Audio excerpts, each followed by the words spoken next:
Okay, well, as people file in, I'll go ahead and introduce the live chat. We are doing this again weekly on Wednesdays at noon, and we are talking Badgers football. If you guys have any questions, any topics you want to discuss about the team, just put them in the comments box, and I'll do my best to answer them.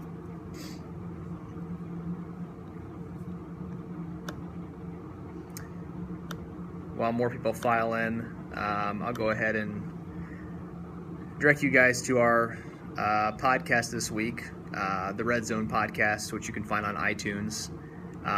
We talked to Dan Duggan this week. He's from NJ.com. Talked to him about the state of the Rutgers program, kind of everything that's gone on with Kyle Flood there, and the player arrests that they've had, and the investigation that the university had with Flood in terms of contacting professors about the eligibility of students. We talked about that.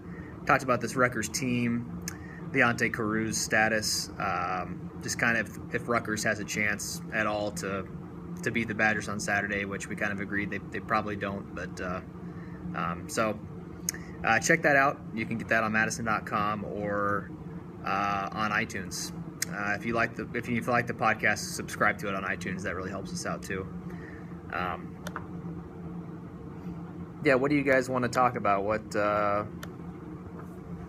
What is it about this team that interests you guys right now, or that you want to talk about?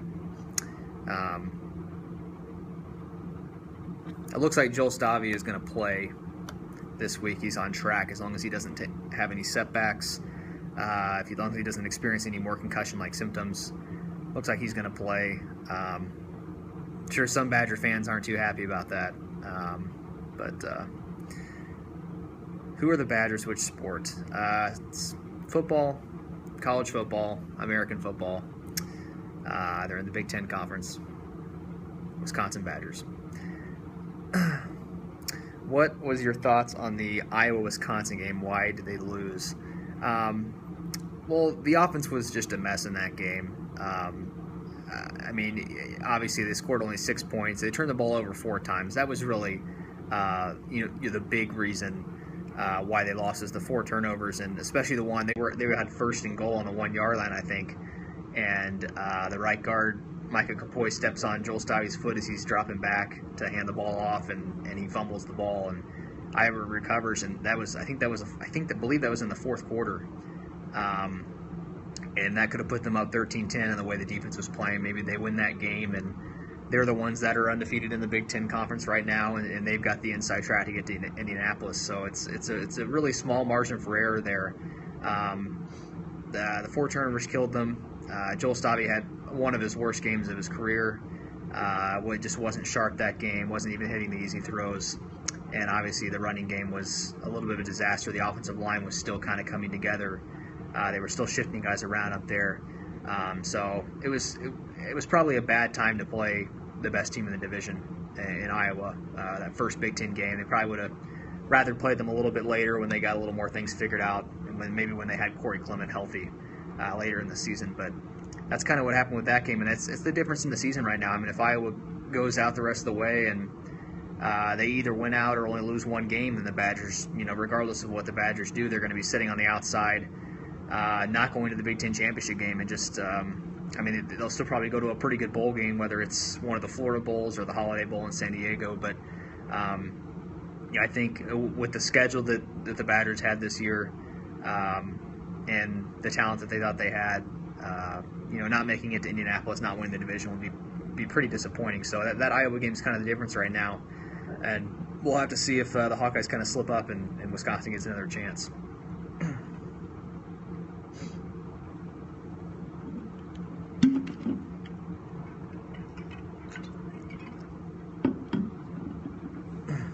If you guys got any more questions, just leave them in the comment box and we can talk about them.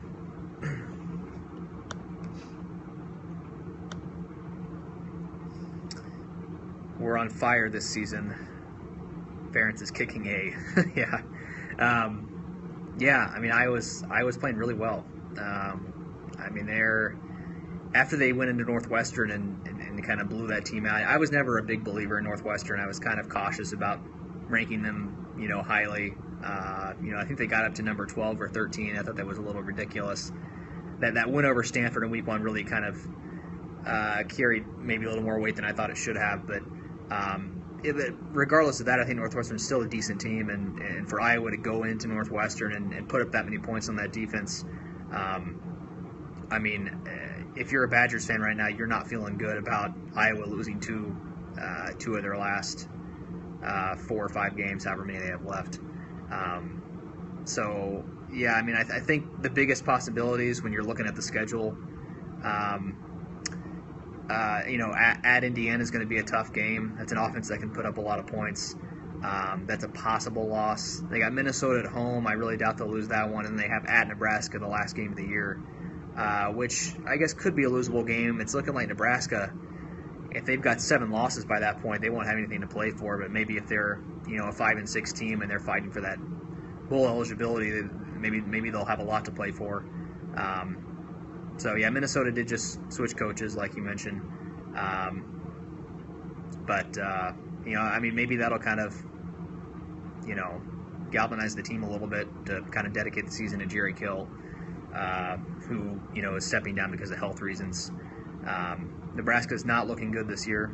They really haven't, but they've had a lot of close losses, and, I think having to go into Nebraska that last game, if they have something to play for, I think it's a possible loss. But like I said, if you're a Badgers fan right now, you're not feeling good about Iowa losing 2 games down the stretch. All Wisconsin can do is win out and then see what happens. I think they have the ability to win out these next 2 games. Rutgers and at Maryland, those should be wins. Even without Corey Clement on the field, those teams shouldn't pose a threat. Then you got your bye week to rest up. Then hopefully you have Clement for those last 2 games. Against Northwestern at home and then at Minnesota. All those games definitely winnable for Wisconsin. They absolutely could finish this season 10-2. That it may not be enough though, considering how well Iowa's playing. I just had to kind of wait and see.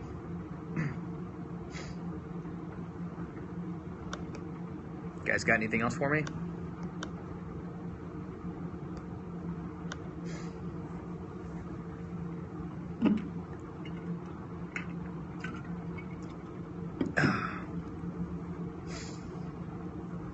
Would you guys rather see Joel Stave or Bart Houston starting on Saturday? I know a lot of fans are. One person says, "Why not give Bart Houston a chance?" Another person says, "Houston." I think Houston played really well. I think he played a little bit better than I thought he would. Having to come in, to a situation in the middle of a game on the road.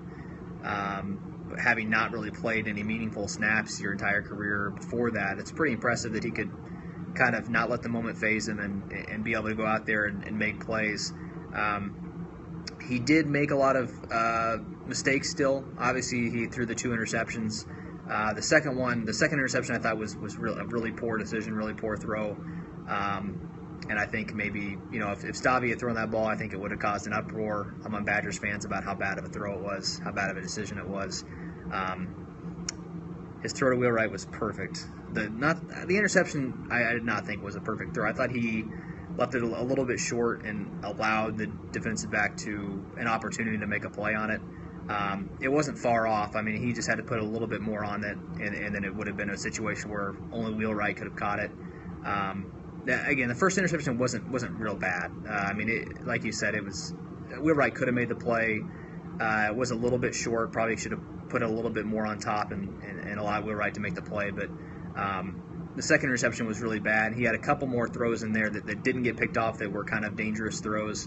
I thought he played well overall, and I don't think he played that much worse than what you typically see from Joel Stave. But I think when you're looking at going in these last 4 games, and I think you want the experience of Stave. I know he hasn't been totally consistent, but I think if you're going to make a quarterback change off of 1 game where a guy plays, good, not great, I don't know if you're, Stave's been the starter since March. He's a guy that's a leader on the team. He's a guy that's played pretty, outside of the Iowa games, since the Iowa game, has played pretty well this season. And I think if you're going to make a change off of 1 game, Houston would have had to have been significantly ahead of.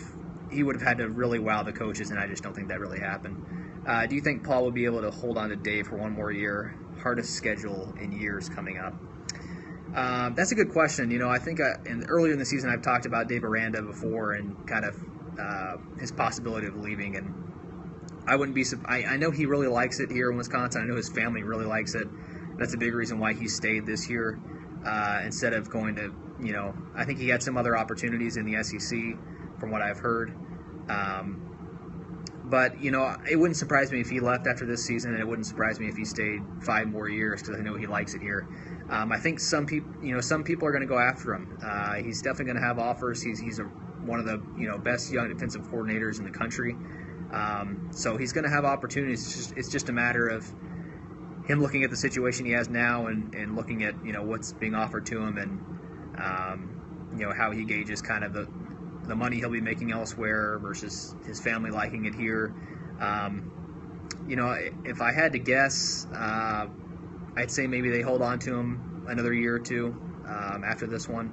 But yeah, it wouldn't surprise me at all if, considering how well the Badgers defense has played, and like you mentioned, with the schedule getting, I don't know if he really thinks about, the schedule is getting more difficult, so our defense may not look as good. I don't know if he's really thinking like that. But definitely wouldn't surprise me if he left after this season.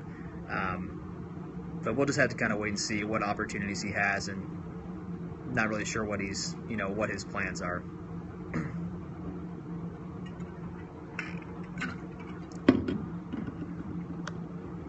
You guys got any other questions?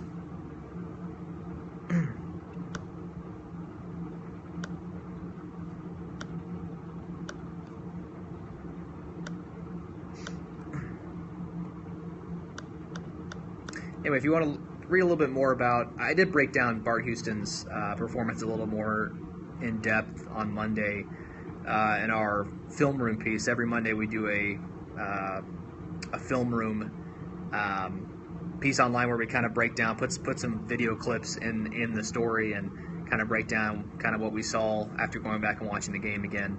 And I lead off that story this week with Bart Houston's performance, and I show some of his good throws, some of his bad throws and decisions, and I kind of explain a little more in detail why I think Stabby should still be the starter. Someone asked if they missed my prediction for the Rutgers game. No, you haven't made one yet. I'm going to watch a little bit more film tonight and tomorrow morning before I make a final prediction, which will run in Saturday's paper. But if I had to throw an early prediction out now, I'd probably throw something out like maybe 31-10, something like that. I think and it really depends on Corey Clement too. I think if Clement comes back this week and he looks close to 100% or close to 100%, I think the Badgers could really blow this team out. I think the offense could look a lot more explosive. I think they could be a lot more consistent. He can make a lot more plays happen even when the offensive line isn't 100% on their game. If he doesn't play, I still think it should be a comfortable win for Wisconsin. I don't think Rutgers is a good team. They're coming off that 49-7 loss to Ohio State. I don't know if that may be when you get blown out like that, it may be a little bit hard to get over mentally. It seems like a team that's 3-4 now, kind of reeling a little bit. Maybe they lose a little bit of focus. But I think either way, Rutgers just isn't quite as talented as Wisconsin is, even without Clement. And Wisconsin should be able to win this game. So right now, I'll go ahead and tentatively say, 31-10. If we get more news on Clement, I might change it a little bit. I guess I think I'm kind of splitting the difference there. I think if Clement didn't play, maybe I'd squeeze it a little bit closer, and if he did play, I'd maybe stretch it a little bit more in terms of the deficit. But I'll have a final prediction in Saturday's paper if you want to pick up a copy of the Wisconsin State Journal then, or go to madison.com. It'll be on there as well. You guys got anything else? Joined late. Is Clement playing? We don't know right now. They're being really hush-hush about it. Obviously he was expected. I mean, I really thought he was going to play against Illinois. It really surprised me when I heard he didn't even travel with the team. We talked to him on Tuesday of last week, and he was starting to go through contact practices. He went through contact practices all of last week. Obviously, we didn't talk to him after Tuesday, but he told us on Tuesday he was going to travel with the team and make his decision Saturday morning. And I'm kind of thinking that there are kind of people telling Clement, make sure you're 100% before you come back. And I've talked to his surgeon who performed the surgery, and she told me, even though Wisconsin put a 4 to 6 week timetable on this, it's more of a 2 to 3 week injury. Clement has been cleared to play. He was cleared to play before the Purdue game after 2 weeks after surgery, and he just hasn't. I guess he hasn't felt comfortable enough to come back. Feels like he can't quite get up to top speed in practice. So he's being really cautious with it. The surgeon has told me that you can't hurt this injury anymore. You can't destroy the repair that was done in surgery. It's just a matter of, maybe you have some lingering pain, or you have it's really just soreness now. I think after you getting up to top speed and then dealing with the soreness after physical activity. So I would guess he could have played against Illinois, but he just didn't want to push it. And I know he's from New Jersey, so I'm sure he would like to play against a team like Rutgers, who's from New Jersey. We'll have to see. At this point, nothing would really surprise me in terms of him coming back or not coming back. I really thought he was going to play against Illinois, so I don't really want to make that prediction again. But we'll just say it's going to be. I'm sure we won't know until Saturday. Someone asked about Joel Stabby. He's on track to play right now. He practiced Tuesday, did a light practice, and then he, as long as he doesn't, he's going through the concussion protocol still, but as long as he doesn't experience any more symptoms, he shouldn't have a setback, and he's on track to play if he doesn't have any more symptoms. So I expect him to play on Saturday. And Paul Chryst came out yesterday and confirmed that, Stabby is still the starter when he's healthy over Bart Houston. Someone else asked if the Badgers can survive another injury to an interior offensive lineman. We got news on Monday that Dan Wilson is out for the season. It's a pretty big blow for the Badgers. Volts hadn't really been quite on his game run blocking this year, but I think that he's still especially with the few bodies they have, he's an important member of that offensive line, obviously, and especially all the calls that he makes from the center position, the experience he has, the relationship he has with Joel Stabby in terms of snapping the ball. So I think it's a big loss. Obviously now that you're going to have to start Micah Capoy and Walker Williams, which both have started this year before. Capoy's both of them have been pretty inconsistent. But obviously it hurts to lose Volts when you have to bring in a guy that wasn't starting. And Joe Rudolph came out and said yesterday that if they suffer another injury at guard, there's a chance that John Dietzen, the true freshman, who was pretty highly recruited, could burn his red shirt. He said that Dietzen's competing with Logan Schmidt right now to be kind of that next guard in the game if another guy were to go down. And Rudolph was pretty clear that at this point in the season they're just looking for the best guys to play. They like to keep the best interest in mind of the young player, the freshman, whether he should redshirt or not. But if they suffered another long-term injury at the guard position, you could even see Dietzen burn his red shirt. So can they survive? I think for now they can. I think they can survive with what they have in there. If you get one more injury, though, then you're talking about putting a player in that it just hasn't really played at all this year. And at that point, that's a big question mark. Obviously, if you have to put someone in that hasn't played, we haven't seen them. We don't know how good they are. Maybe John Dietzen or Logan Schmidt comes in and they're a disaster and they can't survive, or maybe they're better than we think and it's fine. So, the 5 guys they have on the line right now, they have played this season. They've started games this season.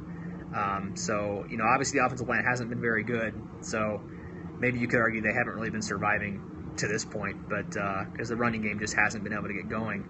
But I think if you're able to get Clement back, which the Badgers hope they can soon, I think that helps things. They've been doing a better job pass protecting than they have early in the season.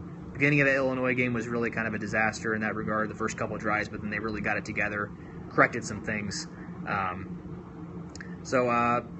think they'll be able to survive as of now. Speaking of offensive line, how is Estes and Mormon looking? Well, that's a tough one for me to answer because they don't allow us to watch practice during the season. So we got to watch fall camp, but I don't know if I can really give a good evaluation of how they're doing. It's sort of a small sample size. They weren't getting first or second team reps in fall camp even, so we didn't really get a whole lot of them in action outside of like positional drills. So and then we haven't seen them at all since I guess it's August. So tough to say how they're doing. As of right now, it's not looking like they have any chance of playing the season. Obviously, like I mentioned, Deason might come in, but outside of that, in terms of freshmen on the offensive line, I don't foresee anybody else playing. So we'll have to kind of check in on that next year and see how they perform in spring practice and fall practice and see where they stand then.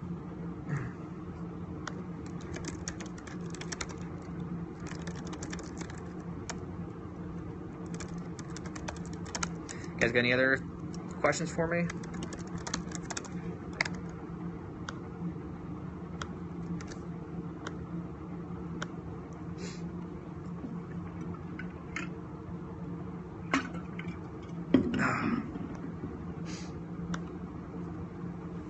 What else you guys want to talk about? Anything about the Badgers or the Big Ten? The national landscape too. We can talk about that. We can talk about who's at the top of the rankings. Anything you guys want to talk about?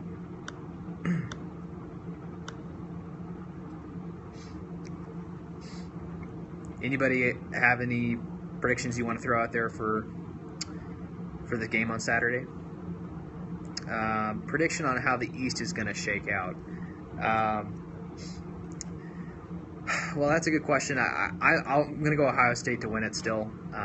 Obviously, before this past weekend when they blew out Rutgers, they hadn't really looked that great. But you can't really say Michigan State's looked great either. And I think Ohio State still has much more talent than anybody else in the Eastern Division. So I'm still going to go Ohio State to win it. I think they're going to be able to beat Michigan State and Michigan and go into that Big Ten championship 12-0. I think Michigan's a little bit better team than Michigan State, but obviously Michigan State just beat them on the crazy punt play. So I think just the fact that they got that kind of game up and have that tiebreaker on Michigan, I'd have to go Michigan State second right now, and then Michigan third. I think those are definitely the top three, and those are the order I put them in right now. I'd have to go look at the rankings on or kind of the standings on everybody else. I don't really know off the top of my head, how many losses the rest of the teams have in terms of, I think Penn State's probably the fourth best team, and then probably follow. I think Rutgers and Maryland are probably the two worst. I'm missing a team. Can't remember who the seventh team is. Trying to look that up now.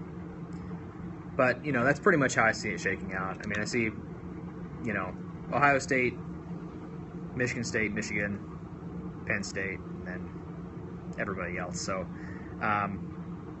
that's kind of how I see it. I think Ohio State's still one of the most talented teams in the country. I think it helps that they've kind of settled on a quarterback. They go start to see the offense clicking a little bit more instead of having to switch out between Barrett and Cardell Jones. Someone asked if I thought that we're looking at San Diego in December for the bowl game for the Badgers. I think that's a pretty high possibility when you're looking at kind of the other teams in the Big Ten. You got to think Ohio State is going to either make the playoff or get at least get in the BCS. And then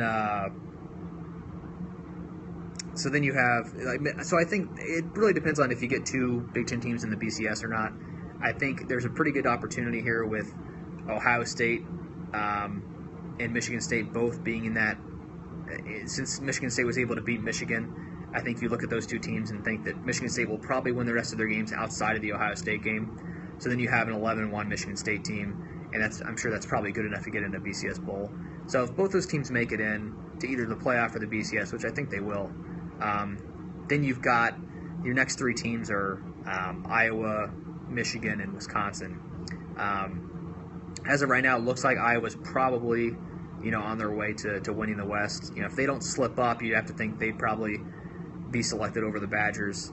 And then Michigan has 2 losses right now, and they still have to play Ohio State. So that's an interesting thing right there, because Michigan could end up 9-3, where Wisconsin could be 10-2. But I think if Wisconsin's the 4th selection, you're looking at Iowa maybe going to the Citrus Bowl, and then Wisconsin would kind of follow the Outback Bowl. But I know the Big Ten has started this thing where they don't want teams going to the same bowl every year.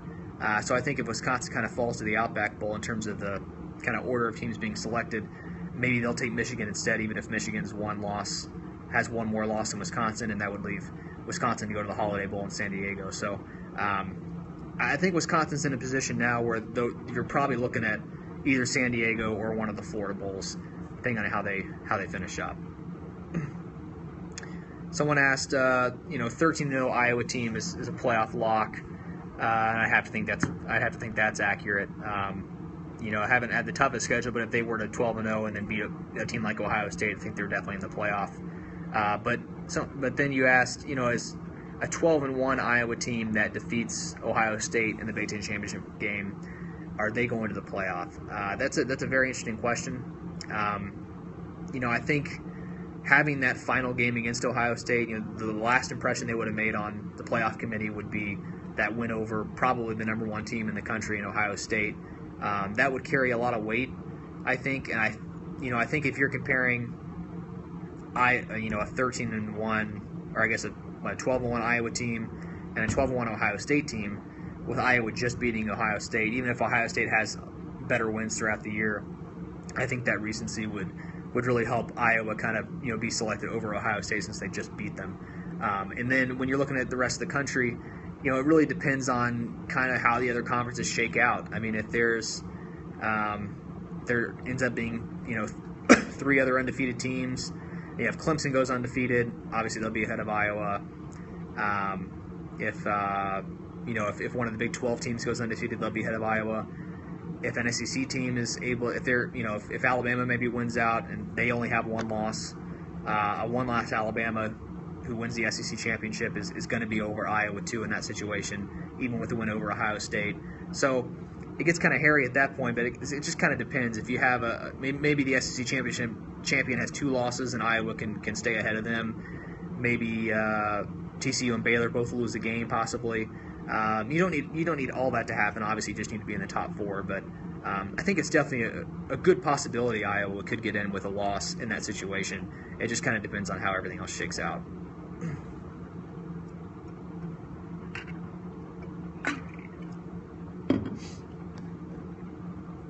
Off topic, but when Bielema gets run out of Arkansas, prediction on where he ends up.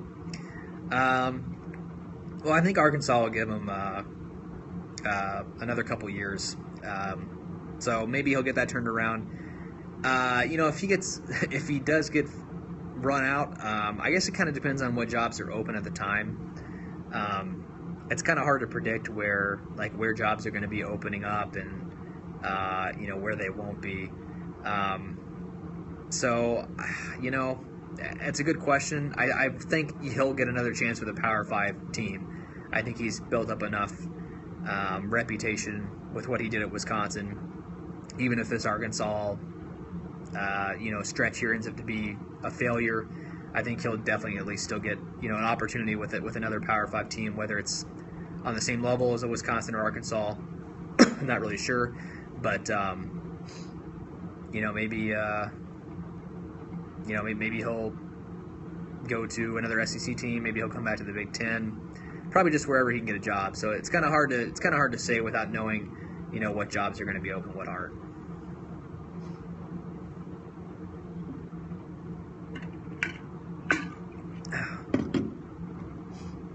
You guys got anything else?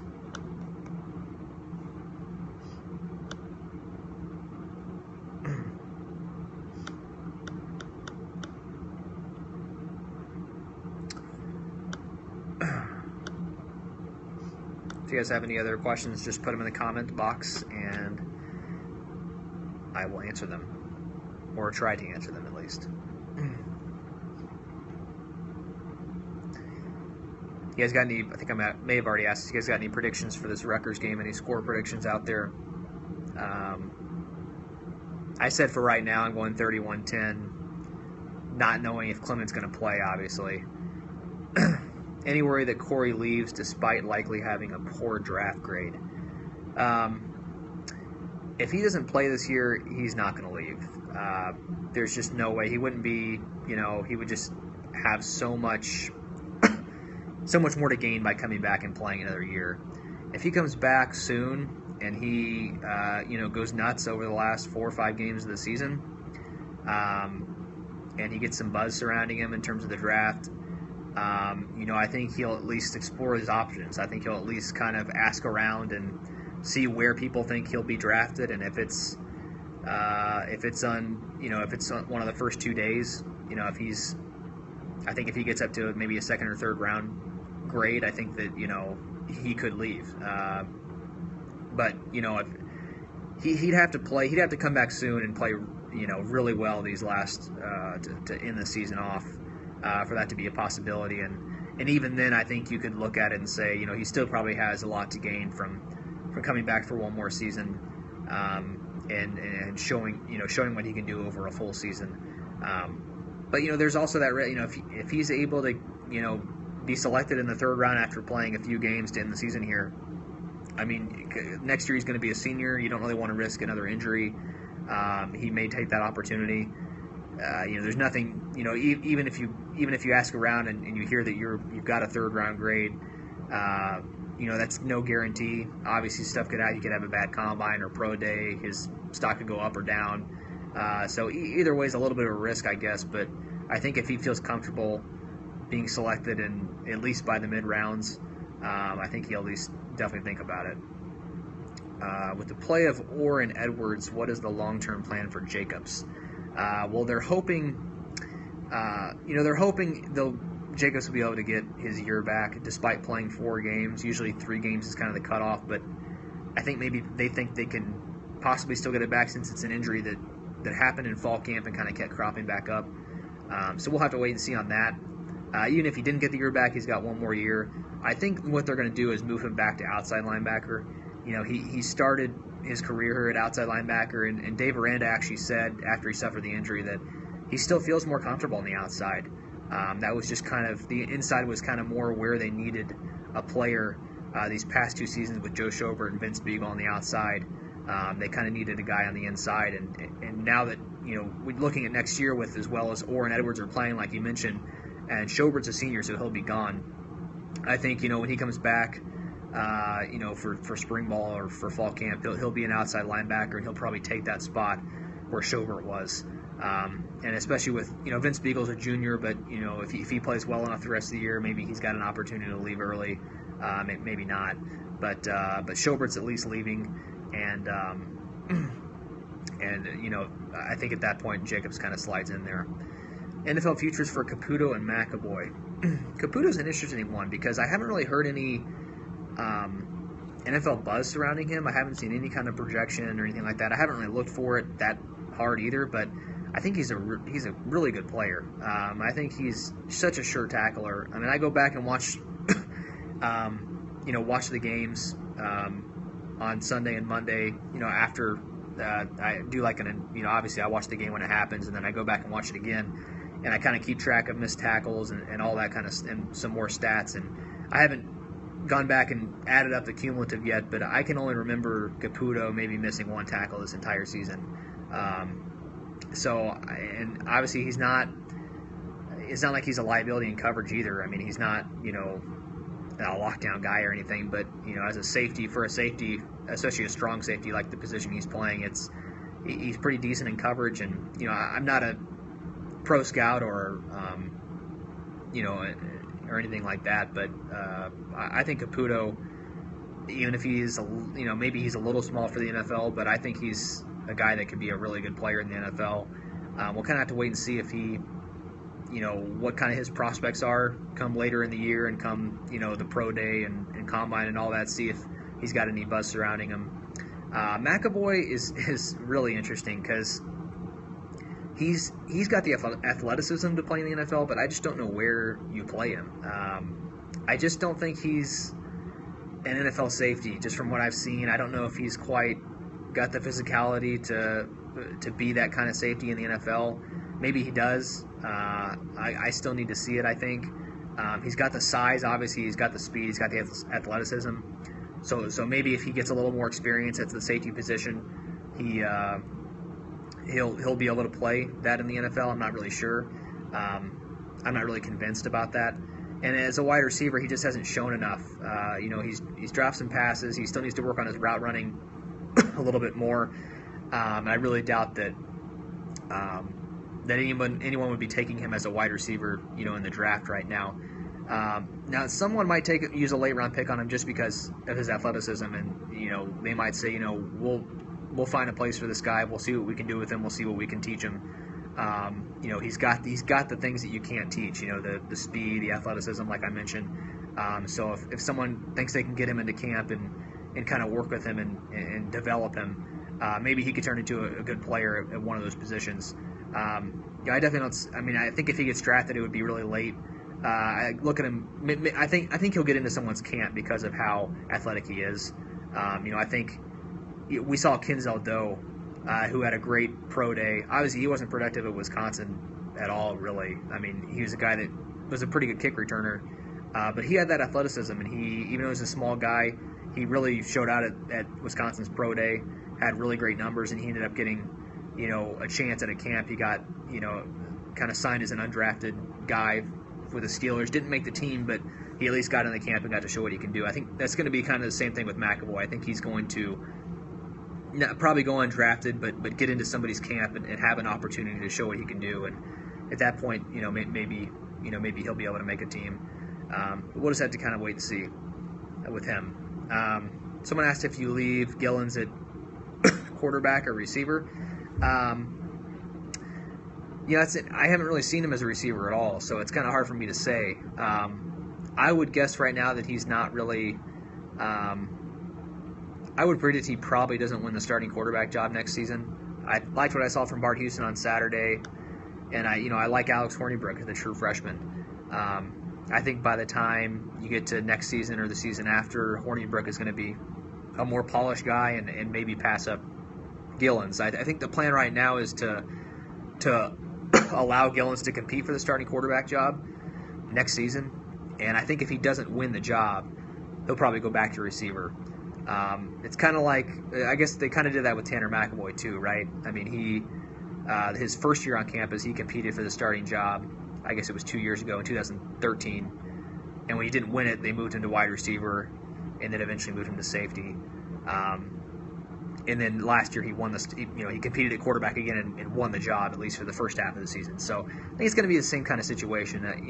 He's going to have the opportunity to compete at quarterback going into the next offseason, and if it looks like he's not going to win the job, he's not going to be the starter at quarterback, then you probably try to move into receiver and see if he can help the team in another way.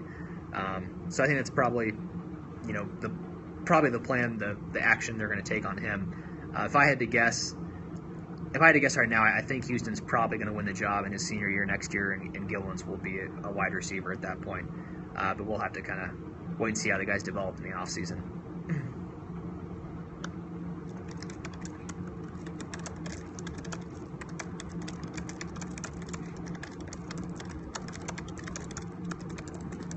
You guys got anything else for me?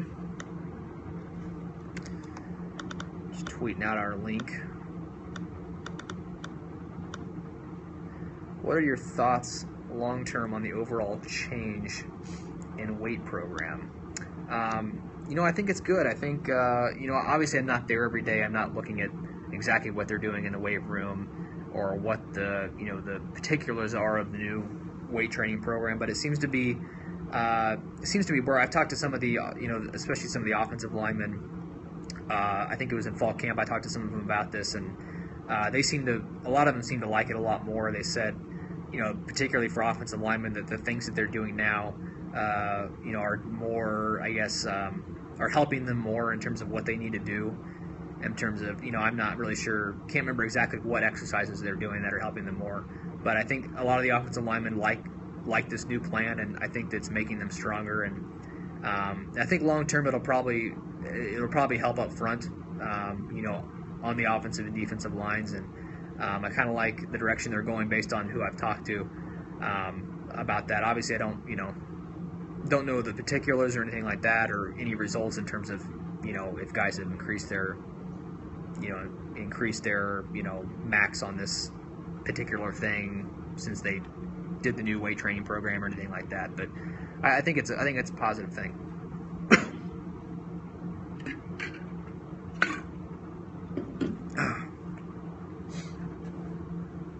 What else you guys got for me?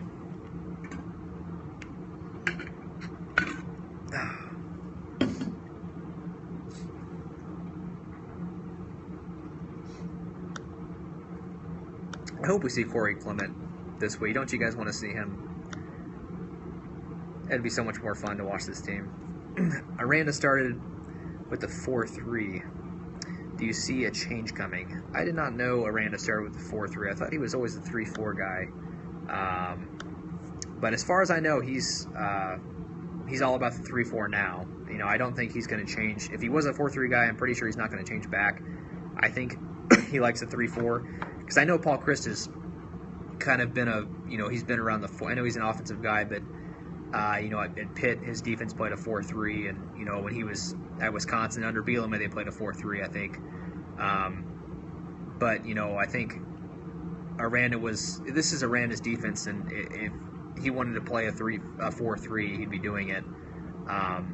So, I think when they brought Aranda back, one of the things was, that Chris would allow him to keep running the 3-4, keep running the system he's running.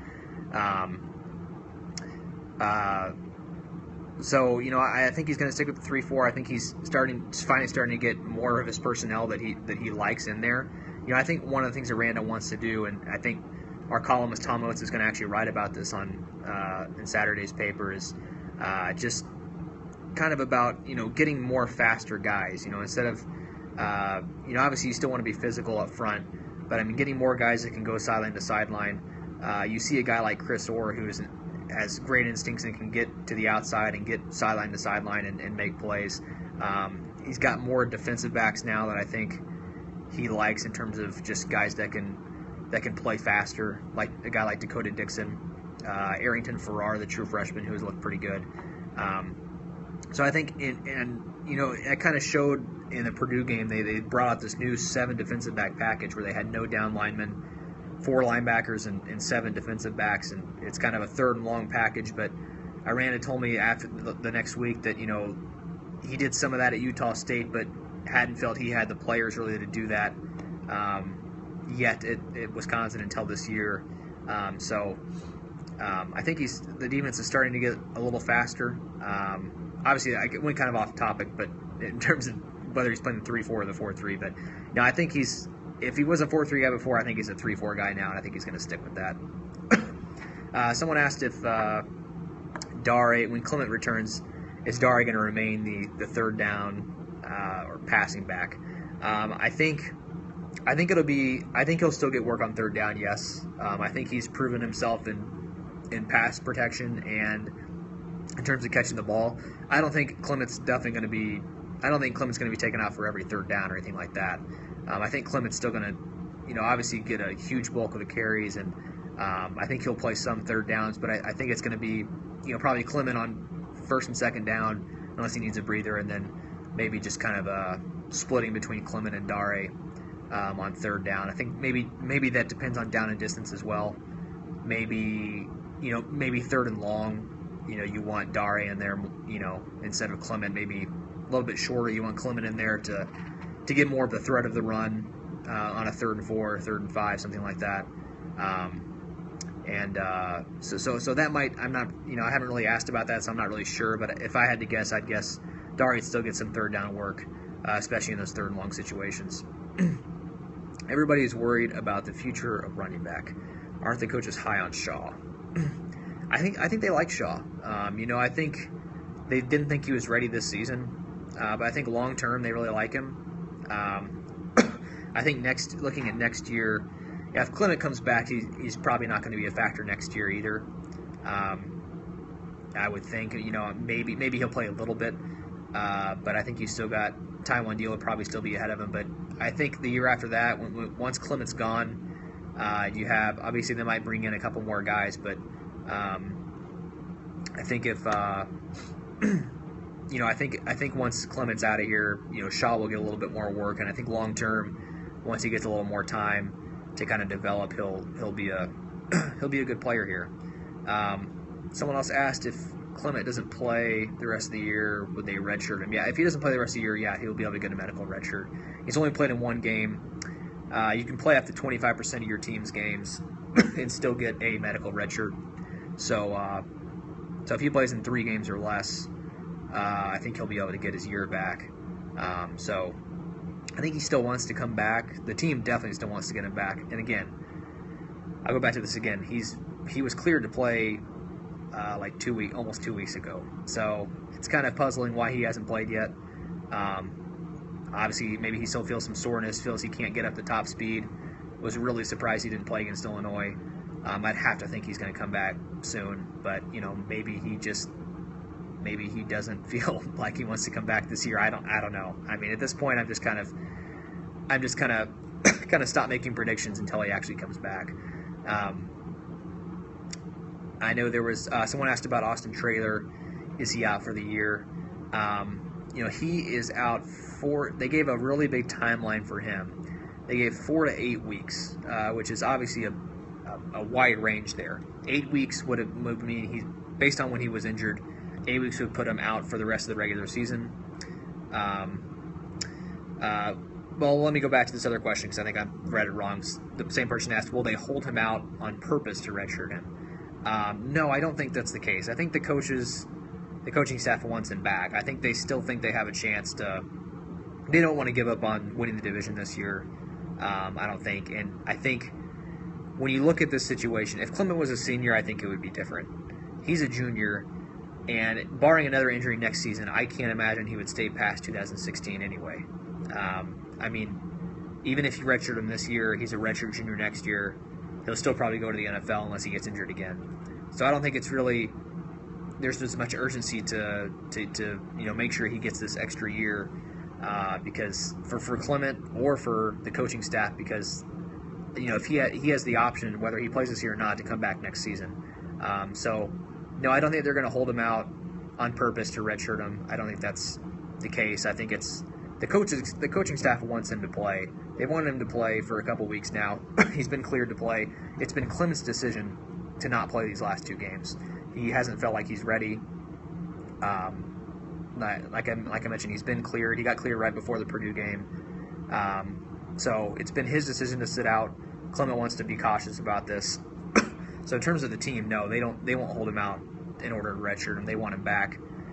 They're not going to give up on the chance at a division title, even if Iowa has to help him out.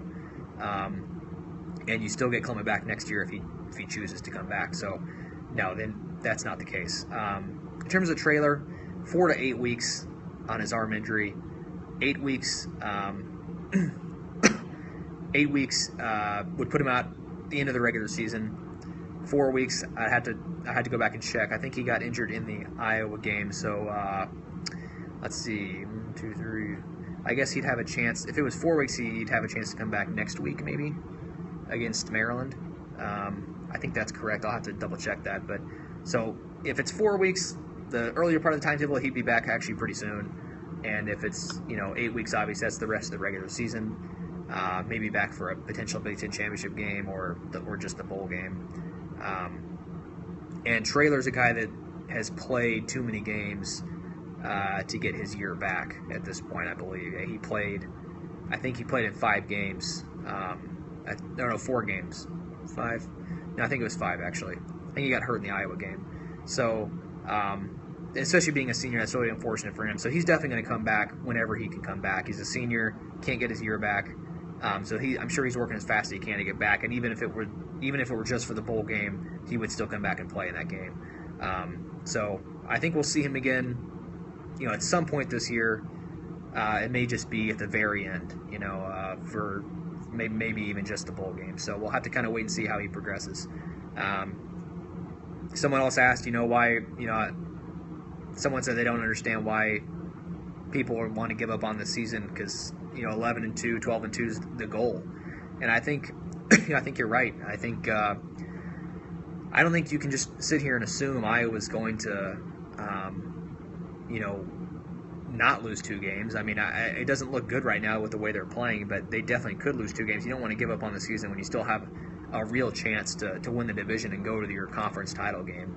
I don't think it was realistic to think that Wisconsin could have made the playoff anyway.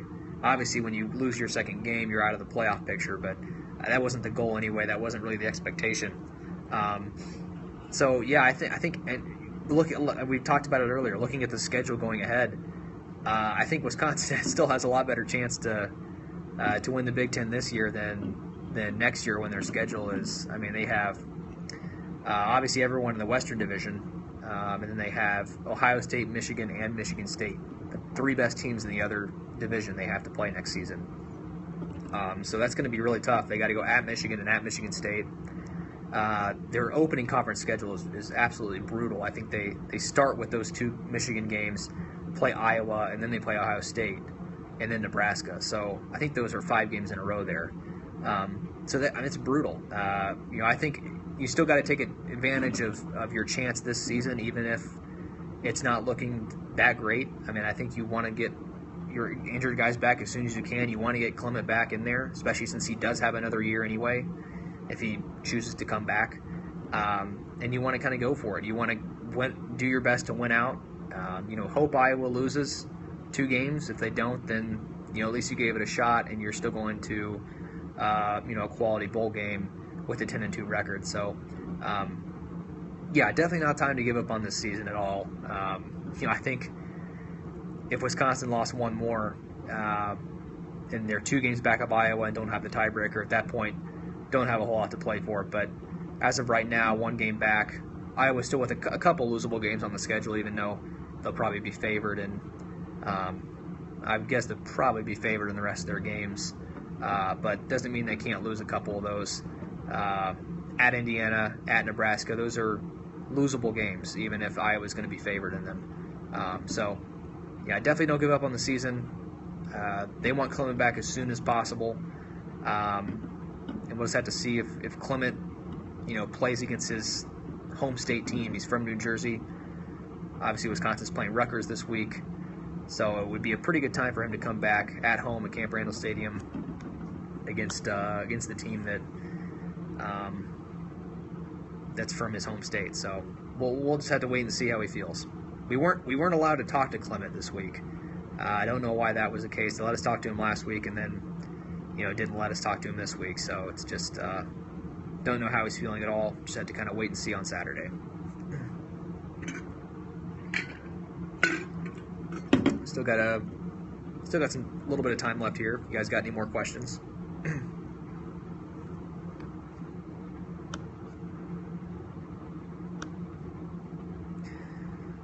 Like I mentioned before, I really hope Clement returns this game. It's going to be so much more exciting to watch this team play and watch. I enjoyed watching Melvin Gordon so much last year, and maybe Clement's not quite on that level, but I think he's still a really talented guy that isn't. I don't think he's a huge drop off from Gordon, honestly, and I think this team would obviously be a lot more exciting to watch if Clement was playing, and obviously it, kind of bring some more excitement to these games and not be such a sluggish game, such a defensive battle. I think Wisconsin could put some more points on the board if he's able to play. Have a favorite, most fun coach to interview on the new staff so far? My favorite might still be Aranda. I think he's just such a smart guy, and he's such a nice guy to talk to, and he's going to explain in depth. He'll take the time to explain in depth everything he's saying, and I really just enjoy talking to him. But in terms of the new guys, I like Inoki Brechterfield, defensive line coach. He always gives pretty good quotes. He's a pretty down-to-earth guy. I'd say if I had to pick one of the new ones, I think Brechter Field. Some of the guys I haven't talked to much yet. Obviously, among 9 assistants, you're not going to talk to him every week, but I talked to Brechter Field a few times and have really enjoyed those conversations. So that's who I'd go with. By the way, I think Brechter Field's doing an amazing job. I think the defensive line's played really well. I didn't realize this until I did a story on the defensive line. I think it was last week or the week before, but outside of Arthur, they were playing about 9 or 10 guys. They're rotating that many guys up there on the defensive line, some more than others, obviously, but outside of, I think 2 of the 9 or 10 are juniors and seniors, and the rest are freshmen or sophomores. You have Arthur Goldberg, who's a junior, and then Jake Kiefer's a senior. And Kiefer's hardly not getting that much time at all, the one senior on the group. So I think in a couple years, this defensive line could be really good and strengthen this defense. And I think he's doing a good job of rotating as many guys as he is. And him and Aranda have worked well together in terms of coming up with the best combinations of, who's going to play in base, who's going to play in nickel, who's going to play on third and long. And I think it's working really well.